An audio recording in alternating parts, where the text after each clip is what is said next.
And welcome to this edition of IIEA Insights with me, Dan O'Brien. Britain seems to be in a state of collective depression, but this is not unusual in the Western world. In Prague earlier this week, people said that there's a mood of unrelenting gloom among Czechs, and everyone complains about everything all the time. Today, we're joined by David Goodhart of Policy Exchange, who is the founding editor of Prospect magazine and an author, Finn McRedmond of the new Statesman, who is an Irish Times columnist, and Thomas Prosser of Cardiff University, who writes the Path Not Taken Substack, to discuss whether Britons have as much reason to be as glum as most of the rest of the West, or if things really are exceptionally bad in today's Britain. So maybe we'll start with that to all three of you. How much of this is a zeitgeist effect, or how much is really Britain underperforming on a whole range of indicators than other countries? David, your take. Yeah, as you say, I don't think we're that different to most other European countries. I spent quite a lot of time in France earlier this year. They seem to be in a permanent state of gloom. Their politics is more stuck than ours. Same in Germany. I think it's partly the people who provide us with our news and our sort of social imaginary. Journalists have probably experienced declining status in recent decades. They tend to live in metropolitan centres where property is very expensive. So it's one of the reasons why housing is such a big issue in Britain, although actually outside London and other metropolitan centres, it really isn't such an issue. Um, and they also tend to lean liberal. I mean, journalists tend to lean liberal, and liberalism's taken, quite a few batterings in recent times, from Brexit to the Trump election, two Trump elections. The rise of populism everywhere without any kind of clear response to it.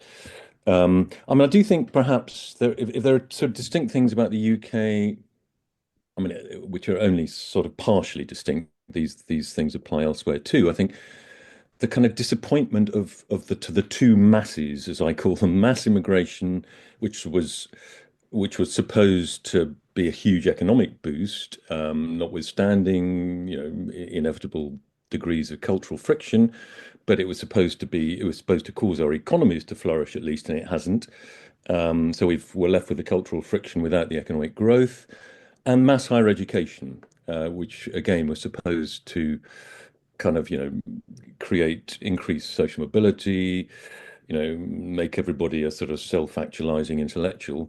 And actually, what it's done is raised expectations that it can't satisfy. And I think it's also contributed to creating a kind of narrower idea of what it is to live a successful life. The idea of a successful life, I think probably in Ireland as much as in the UK, has become very more narrowly focused around cognitive success, doing well at school, going to more or less good university, having more or less successful professional career. And by definition, only a relatively small minority of people can do that.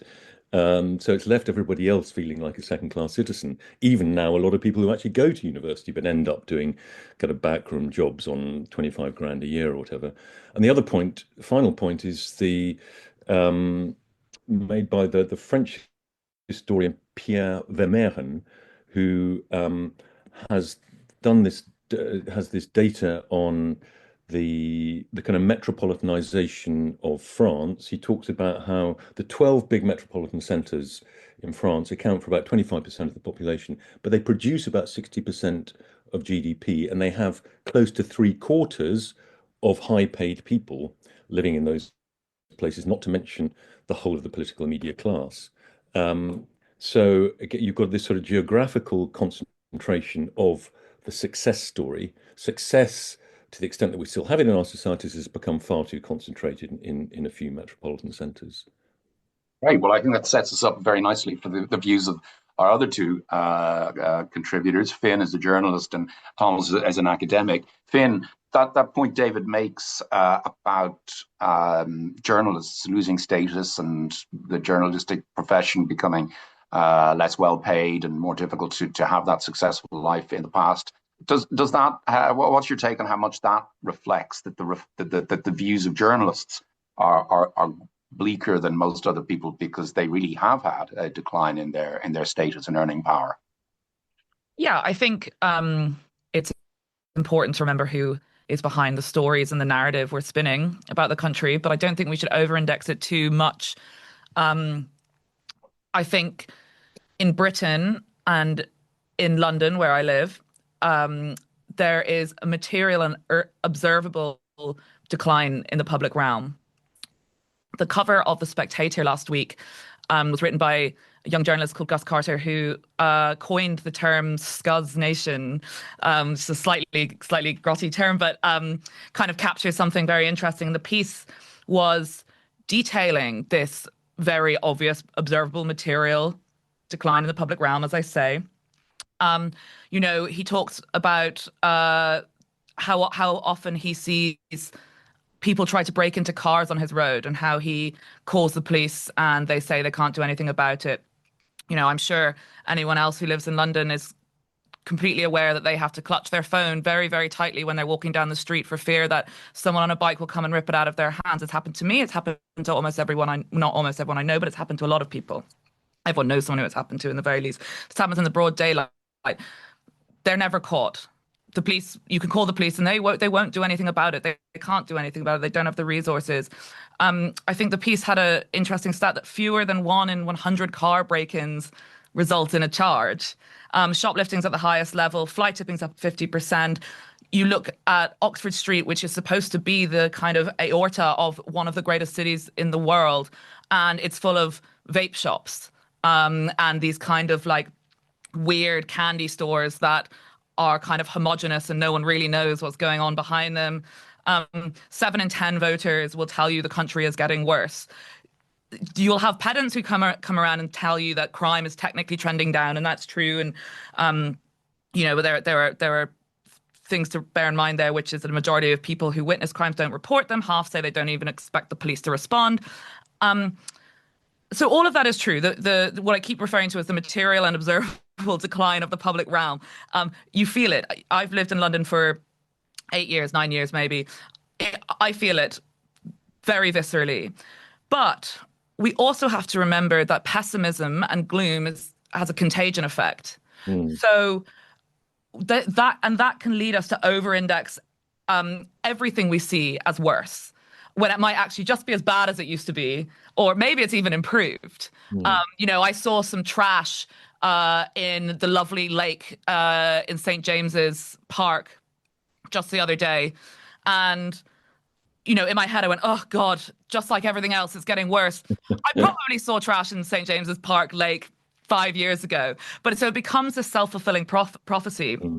And then everything we see that isn't spotless and perfect is all lumped in as further evidence of this great national malaise. But I think two things can be true at the same time. The public realm is worse. People feel that it is worse, and they are not wrong. It is perhaps not as miserable as we say it is, but that's little saving grace because we really are experiencing it as pretty miserable indeed. Okay. So the zeitgeist, yeah, I have to say, it's a view I've had for a long time that it's a zeitgeist thing, as you say. This is communicated through various ways, and people are pessimistic and very catastrophic, tend towards catastrophization these days, and maybe things aren't nearly as bad as we feel them to be. I think it's both. They are pretty bad. I don't want to mollify the degradation of the public realm. Like, that is still true, but it's also zeitgeist feeds into it. It's two things at once, I think.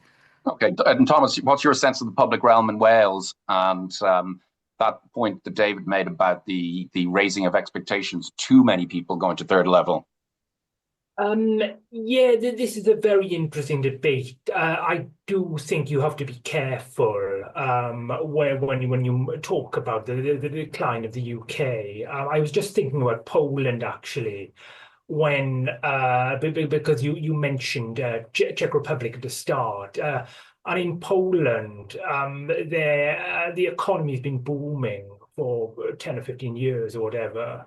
There hasn't been immigration.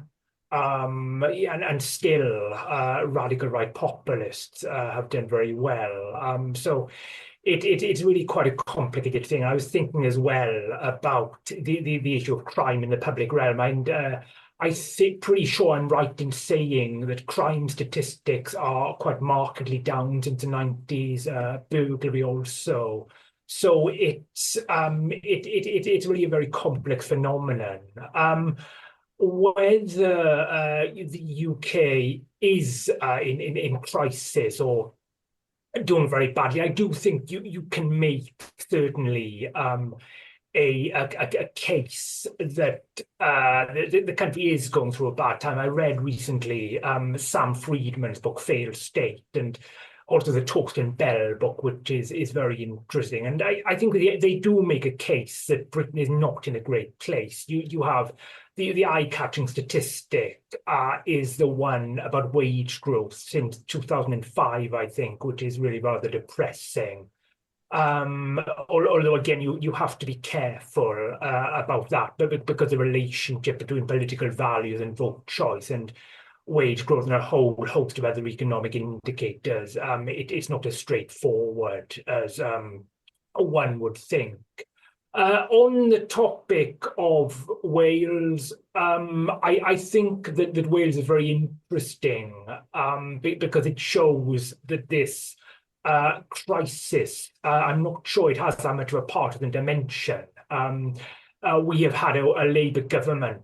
Labour's been leading the government in Wales for the last 25 years. And it's far from the case that everyone is delighted with life here. We have many of the same symptoms where people are very disillusioned. They talk about decline of the public life, and they talk about public service is not working. So I think that this is a systemic problem across the UK. Remember as well in Wales, Reform are set to do very well in the elections next spring. Coming back to David's point about the graduate class in the UK. I have mixed feelings about the expansion of higher education. I do agree that certain blue-collar professions have lost status, and people always say on Twitter, actually, what about your own children? I bet you wouldn't want them not to go to university, and I've got 2 children, and I'd be perfectly fine if they didn't want to go. Part of me might just be me, but part of me would be a bit relieved actually if they didn't. Maybe that's too much of a concession, but in any case, but at the same time, I do think that having a more educated population does make democracy stronger, as we know. And education is associated with liberal values, and I do think that consolidates liberal democracy. So I would say it's been a mixed blessing. I better stop there, but because I could talk for an hour on universities and expansion, but that's my sort of I'd say halfway between David's pessimism and the optimism of someone like Glenn O'Hara. Okay, good. So the points about David, your point about journalists and the declining status, and that reflects how it's portrayed. It does really strike me. I don't read the Financial Times reporting of the British economy anymore because I just find it so unrelentingly negative. If there's a good indicator, it gets buried, and if it's a bad indicator, it makes the front page. So yeah. That really does strike me. But this wider issue of the relationship between economic growth and people's sense of well-being, the rise of populism. Britain's economy is not doing well, but apart from the US, no G7 economy is doing well. Italy has many problems. Germany is called the sick man of Europe yet again. France, as you already mentioned, has problems. Canada, I was there recently. Conversation is so similar. It's gloomy. It's not growing. Housing problems. So many of those problems. So the link between economy and the rise of populism, etc. What's your take on that? I think, I mean, as Thomas pointed out, the Polish economy has been going gangbusters, and yet, we had a populist government in power there for many years. The correlation is relatively limited, I think. Economic stagnation probably doesn't help, but it's the populist revolt is a much broader one against what I call the kind of the anywhere class, the domination of our societies by the kind of the priorities of the liberal graduate class, which has been very pro-globalization, pro-knowledge economy, expanding higher education at the expense of vocational education. And I said earlier, I mean, that helping to create this over narrow sense of a successful life. I think that helps to explain populism more than the ups and downs of GDP. But let me just, I mean, I think it's also possible. I mean, I've just been sort of constructing reasons for feeling more cheerful. Reasons why we might be, and actually some of these points apply more to England than to Wales. But many of them apply to the whole of the UK. I mean, for a starter, GDP. I mean, we're far too dependent on this very increasingly misleading metric. I mean, we've known some of its historic limitations, the fact that it doesn't count the productive work that goes on in the domestic sphere. It doesn't count the kind of in the environment properly, but it completely fails to count all of the magnificent free stuff that we get every day, from kind of email to chat GBT to all the things that make our lives more convenient and interesting. We basically get for free, which is sort of extraordinary. I mean, the sort of one of the things that drives the modern global economy is not captured in GDP stats. A couple of other points. I mean, people, we haven't actually mentioned it yet, but often, particularly people on the left, will mention inequality as one of the reasons for populism. But actually, inequality has been declining. Income inequality in the UK has been declining. There's been income compression. I mean, the people that have been losing out, if anything, are the people in the sort of 70 grand to 120 grand sort of, people who we don't particularly feel sorry for. But unless you have substantial inherited wealth in the UK, it's actually the middle class and the upper middle class who, if anything, have been squeezed. The educator. This is a point that applies to England and not Wales. The education reforms of the kind of Gove-Cummings era proved to be very successful. I mean, the Labour government, for reasons I don't quite understand, are trying to unpick some of them. But we whizzed up many of the PISA league tables.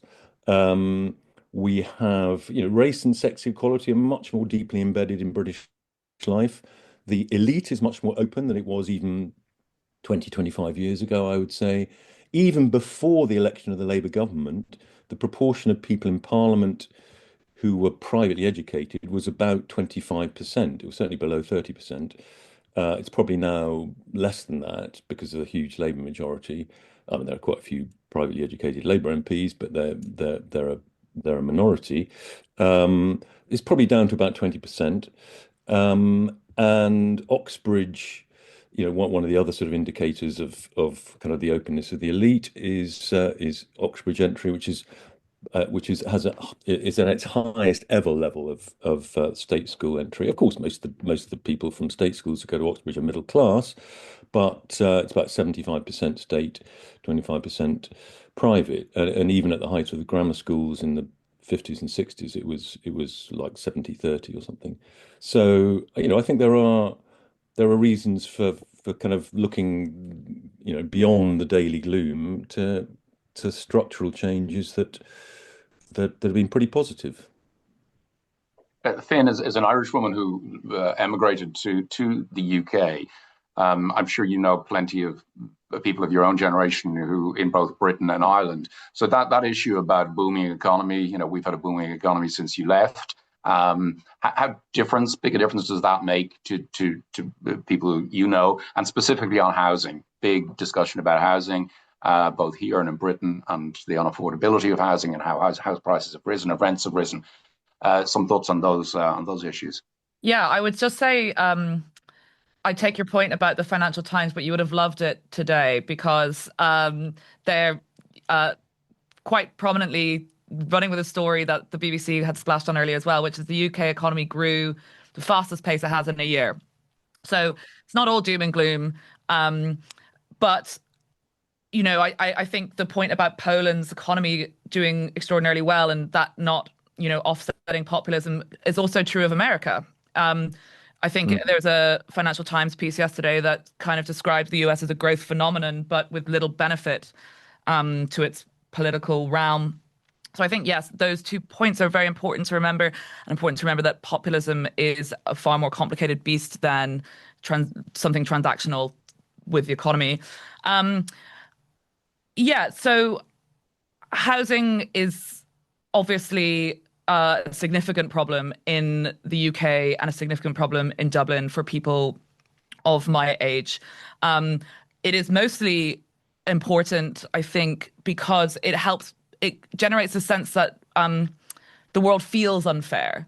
And whether the world is unfair is less important to politics than whether people feel it's unfair.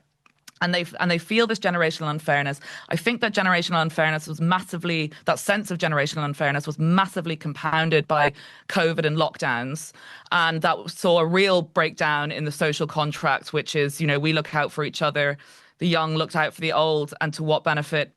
No houses to speak of. Fine. I think all of that is true, banal, and therefore necessary and important to say. But I really liked what David said about all the intangible ways in which the world can be better and more fair that we can't capture, as he says, that we can't capture in economic statistics. And I say we can't necessarily capture in the transactional idea of home ownership. A couple of years ago, in a column I wrote for the Irish Times, I got myself in a lot of trouble. Holly Cairns said in the Dáil, I'm of the first generation that'll be worse off than my parents. And I, in the Irish Times, questioned how true this is, or certainly questioned how she could be so confident saying something so unquantifiable. Yes, housing is a problem, but I talked about technology and connectivity and things that were deemed to be frivolous, but I think are actually very important, such as the explosion in cheap travel, better gender politics, a fairer, more tolerant, more open society in Ireland that's no longer under the cost of Rome. All of these things that matter to quality of living that are not captured solely by the housing debate. That's not to be glib and say that housing is not one of the most important things to living a good life. But I think the conversation can get so caught up in housing and get so caught up in this sense of generational unfairness that we kind of can sometimes lose sight of a much bigger picture. And Thomas, housing in Wales, how much of a debate is there around housing? I was actually at an event last night in Cardiff, a round table on poverty, and people were talking about student accommodation. There's an issue with student halls of residences pushing out low-income communities. It's a similar debate in other British cities, I understand.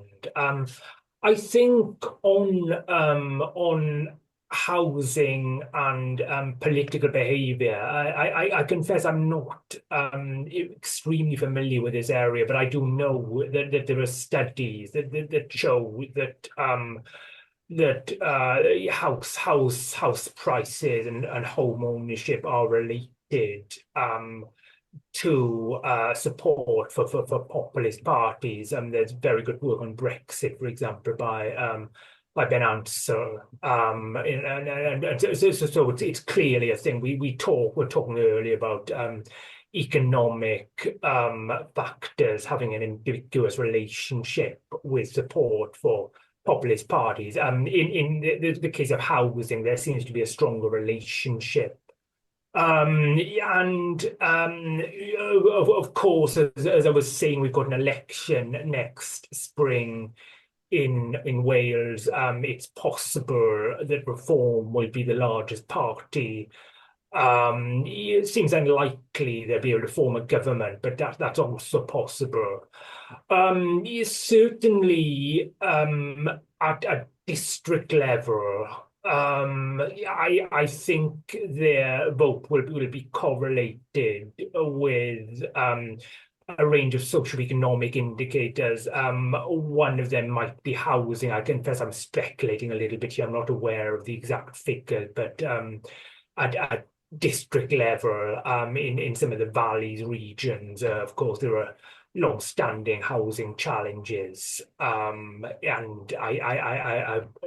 Reform are quite strong in those areas, so it could well be related to that as well. Just to follow up, are young people who leave Wales, is problems around housing a factor? Because certainly here in Ireland, there is a view that people who emigrate are going because they find it difficult to rent, or it's expensive to rent. And the fact that most of them go to places like Canada and Australia, where rents and house prices are really high, often doesn't get a mention in the debate here. But just wondering if those who do leave, if housing issues are a problem or not. In Wales, emigration isn't historically as much of a phenomenon as in Ireland. Often emigration is to London, of course, the London housing market. There are a series of well-known issues there. So I wouldn't say it's driving emigration out of Wales. I think with younger people and the housing market, the interesting phenomenon is the question of support for left-wing parties. Of course, we had Jeremy Corbyn in the UK a few years ago, and it seemed to be that he was very popular among young people. Well, he was popular among young people, but there may well have been a link between frustration over home ownership and the price of property and support for Corbyn. I'm not aware of specific studies of that, but it's certainly plausible that was a driver. So we often concentrate on the housing market and support for the right, but it's also, particularly young people, there's an issue with support for the left as well. Okay. David, from Corbyn to Farage being unexpectedly successful figures in British politics in recent years, I don't understand British politics anymore, I'll be perfectly honest. Would you interpret last week's elections for us in terms of reform, and whether it's a flash to the pan between general elections and the Conservatives will recover, or whether you think reform is going to be a significant factor at the next British general election? I think probably the latter. I mean, these new right parties often fragment. They tend to be kind of built around powerful individuals. We've seen that already with the bust-up between Farage and Rupert Lowe. I mean, I heard that there had been a couple of Tory MPs, one very senior sitting Tory MP who'd been thinking of defecting to Reform.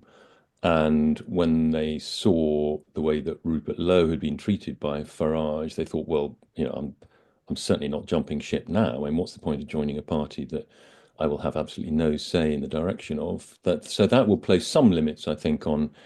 I think there's I think there's an appetite to vote for them that probably exceeds their sort of capacity to absorb it in a way.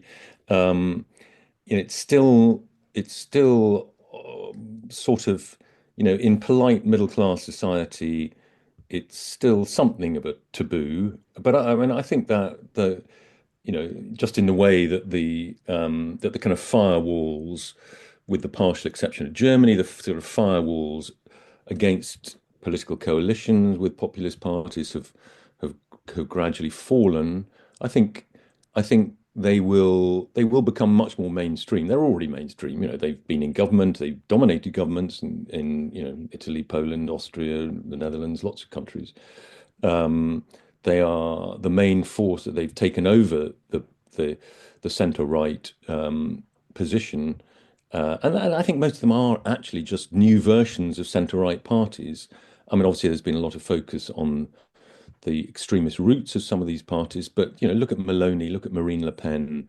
Again, with the partial exception of one part of the Alternative für Deutschland in Germany, I think there's no successful populist party in Europe, and certainly not in the UK, that doesn't sign up to the basics of the liberal constitution. The rule of law, individual and minority rights, electoral democracy, sex and race equality, and so on. And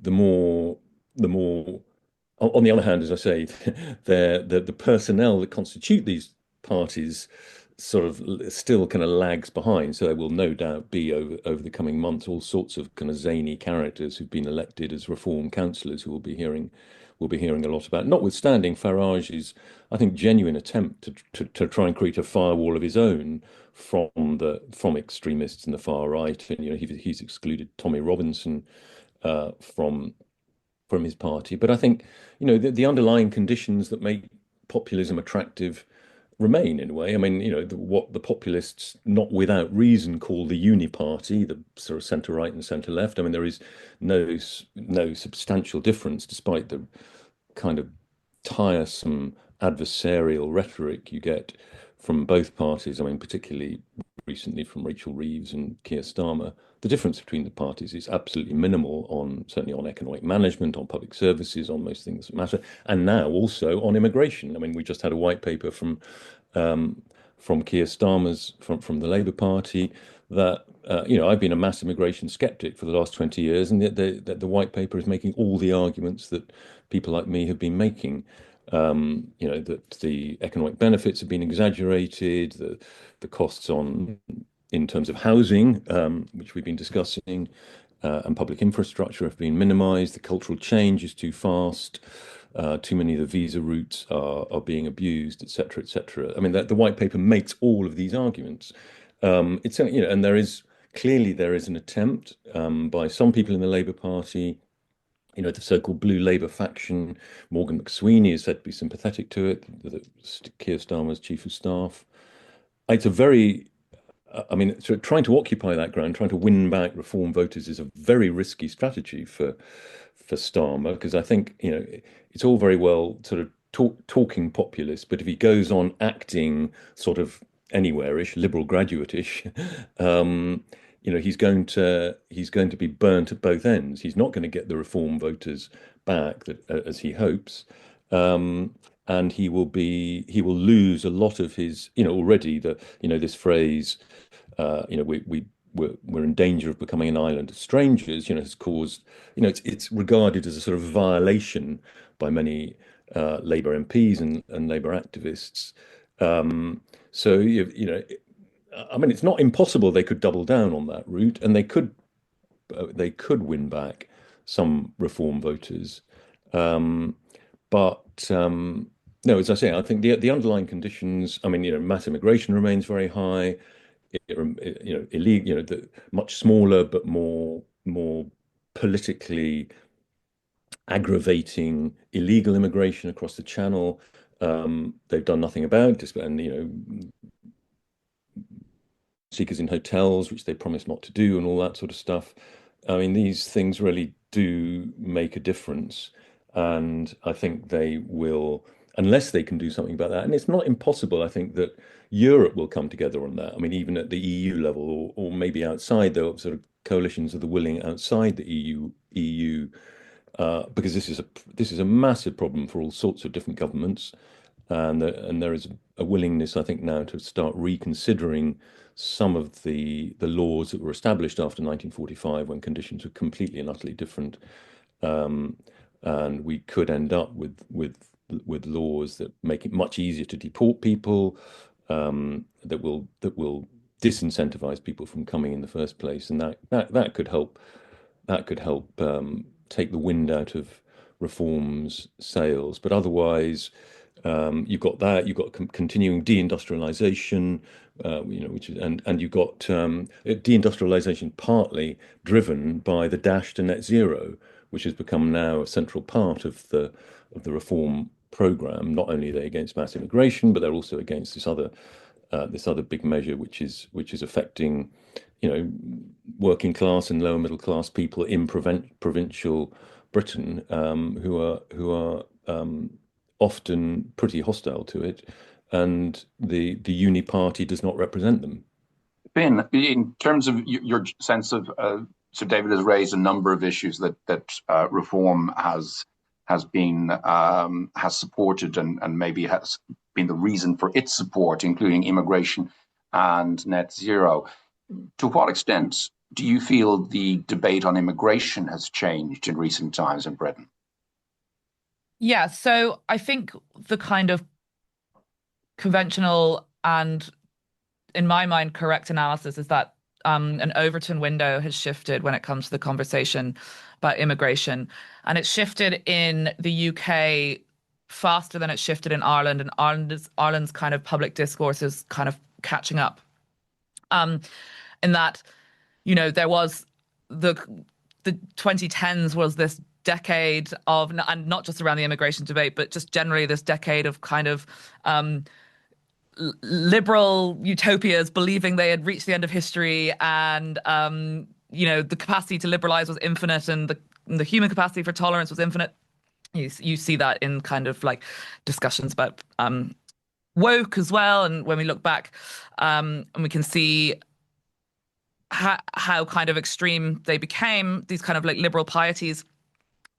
That's gone away, or that's certainly been softened, and there's been a bit of a correction. And one of the consequences of that is immigration is spoken about much more openly.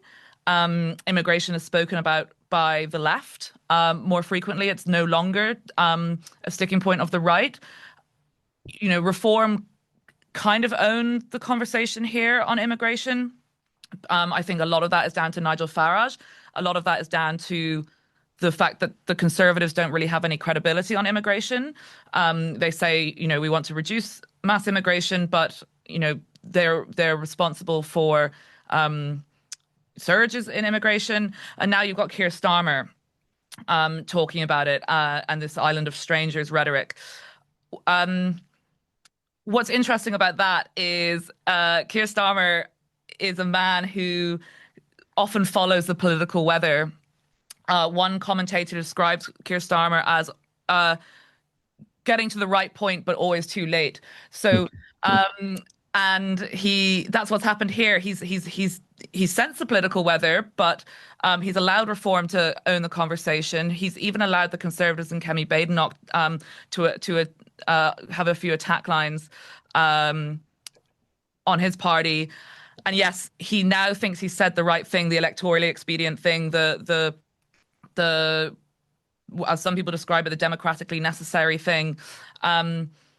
But you wonder if it's too little, too late, and he's going to end up, not having gone far enough for the right and totally offending the sensibilities of the left, and this kind of like perennial,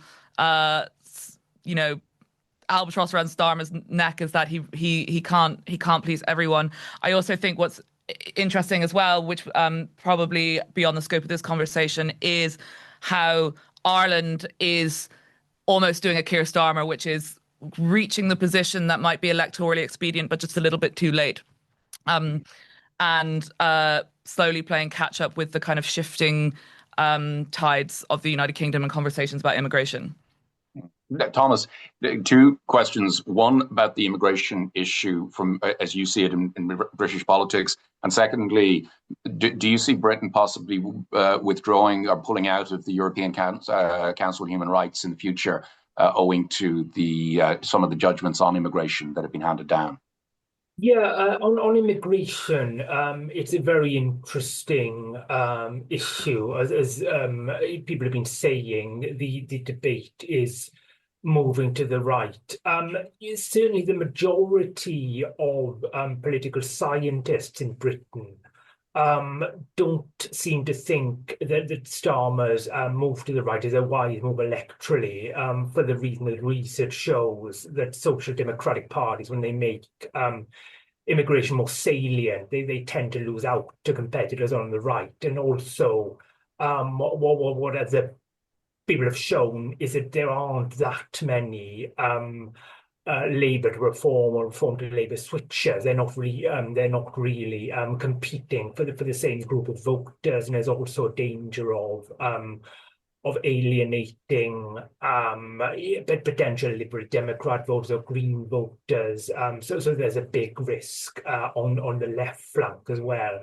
I'm not sure, to be honest, because at the same time, immigration has always been broadly unpopular among the British public. And if you are a governing party and you're on the wrong side of an issue that is quite salient anyway, it doesn't really seem to be a good idea for obvious reasons, but because you get into all sorts of problems. And I trust the mailboxes of Labour MPs in the North and Midlands are full of reasons they perceive for adopting a more conservative line. On the European question, well, with Labour, I wouldn't imagine that they would make moves to leave the Council of Europe. So I would say that that's off the table for the next 5 years or so. I know that came up under the last government. I'm not convinced about the extent to which leaving the Council of Europe and therefore being exempt from European Court of Human Rights decisions would provide additional wiggle room to decrease immigration. I'd be interested in seeing analysis of that. But I'm not convinced it would be a sort of an immediate solution. Okay. Yeah. Right. Look, we've got 2 minutes left. I'd like to just get David and Finn's views of next week's, if you have any views on the reset with EU, the summit next week between the EU and the UK. How vulnerable is Labour to being accused of undoing Brexit if it were to tie itself as a rule taker with any new deal with the EU? David and Finn, just very briefly, over a minute, if you could both give your views on that.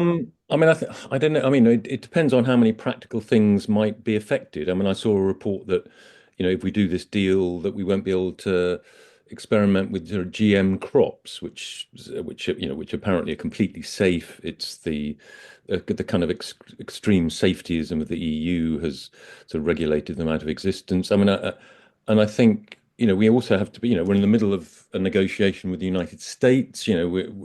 It's a sort of two-way thing. If we give too much to Europe, then that might exclude us from a better deal with the US. I mean, I don't know the details of that. I mean, obviously the general view is that Brexit hasn't been a huge success, but neither has it been a huge failure. I mean, neither have all the warnings about economic collapse and so on. And the truth is the EU never affected Britain's economy that much. We don't have a significant agricultural sector. We don't have a significant manufacturing sector. Services are not particularly affected by EU regulations. So, we've actually just, we sort of drifted on. Obviously, there were issues to do with the Irish border and so on, which were kind of mishandled by everybody, I think. Yeah, I mean, I think particularly given the sort of reform turn, as it were, the populist turn represented by the immigration white paper, I think they're going to be very cautious about, giving away too much symbolically, even if it is only a few fish in parts of the North Sea. I think they're now going to be very, very much more kind of defensive about, and it's a shame because obviously there are lots of things that, with a bit of goodwill on both sides, could be improved. I mean, it does make sense to have a youth mobility scheme. You know, we have one with Australia and New Zealand and South Korea.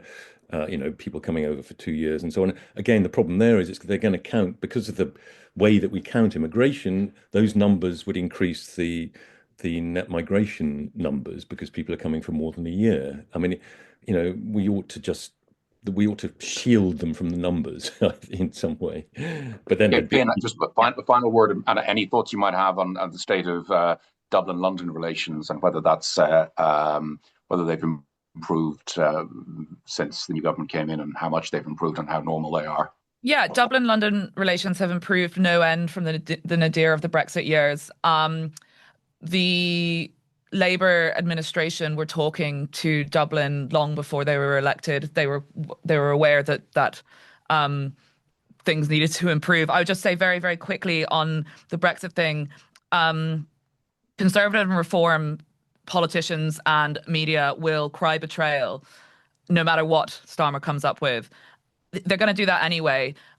This is a fight that's probably worth having. And if he comes out and, you know, handed the logic of European defense with Russia and a kind of withdrawing America, he's been handed the political logic. It's a fight he can win, no matter the fact that the Conservatives and Reform are going to behave like the Conservatives and Reform. I'm going to try and score political points from this. I think he doesn't need to over-index that as a threat. But surely, isn't this an unusual case of where actually Europe wants more from us than we want from them? I mean, certainly when it comes to defence. I mean, the kind of pettiness of the EU about linking, you know, a more coherent defence role for the UK within Europe, linking that to fish quotas just seems, I think, to the average British voter, I think probably to most people, to be petty.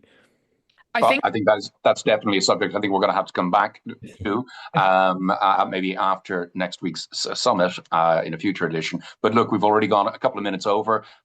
Thank you all for your time this afternoon, and thank our audience for tuning in as well. Have a very good rest of the day to all.